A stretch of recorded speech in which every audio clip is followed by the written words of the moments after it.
এই ছবিটা স্টার্ট করার আগে ন্যাচারালি আমার অনেক প্ল্যানিং ছিল যে পুরো ছবিটা আমার জানা ছিল, প্লাস স্ক্রিপ্টটা আমার হাতে ছিল, বাংলা স্ক্রিপ্ট।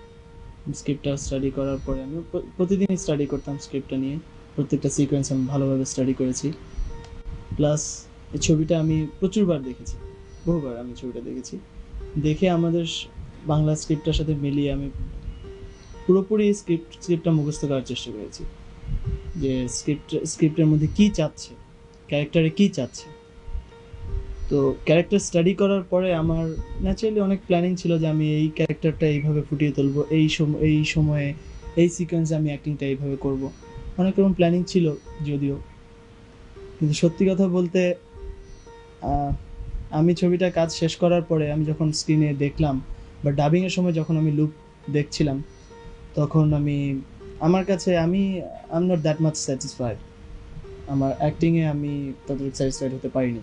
কারণ আমার কাছে যতবারই আমি দেখছিলাম, যতবারই আমি আমার অ্যাক্টিং স্ক্রিনে দেখছিলাম, তখনই আমার কাছে মনে হয়েছে যে আমি বোধহয় I could do something much better, এর চেয়ে তো অনেক ভালো করতে পারতাম।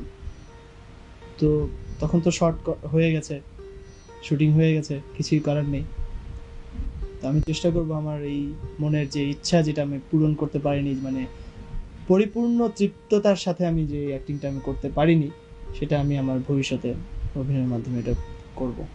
এবং এটা আমার মনে হয় যে একটা আর্টিস্ট পরিপূর্ণ তৃপ্তির সাথে কাজ করতে হলে অনেক সময় প্রয়োজন, ধীরে ধীরে আস্তে আস্তে। কিন্তু তবু আমার আমার কনফিডেন্স অনুযায়ী আমি যতটুকু করতে চেয়েছি বেশ খানিকটা করতে পেরেছি। কিন্তু একেবারে তৃপ্তভাবে কাজ যেটা বলে সেটা আমি হতে পারিনি আমার মনের দিক থেকে।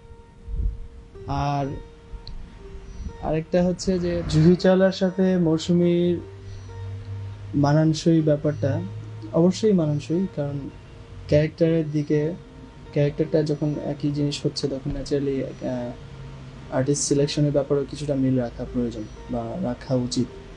তো সেই দিকে মৌসুমীর সাথে জুহি চাওলার গেট আপে বেশ অনেকটা মিল নিশ্চয়ই আছে, না হলে আমার ডাইরেক্টর নিশ্চয়ই তাকে চুজ করতেন না।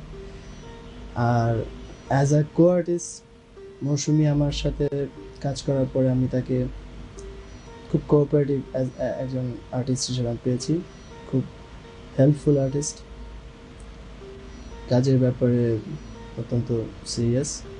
এবং আমরা যেহেতু দুজনই নতুন, সো আমরা একজন একজনকে অলওয়েজ হেল্প করার চেষ্টা করেছি। আমার যদি কোনো প্রবলেম হতো, মৌসুমী আমাকে অবশ্যই হেল্প করতো সেখানে, এবং তার কোনো প্রবলেম হলে আমি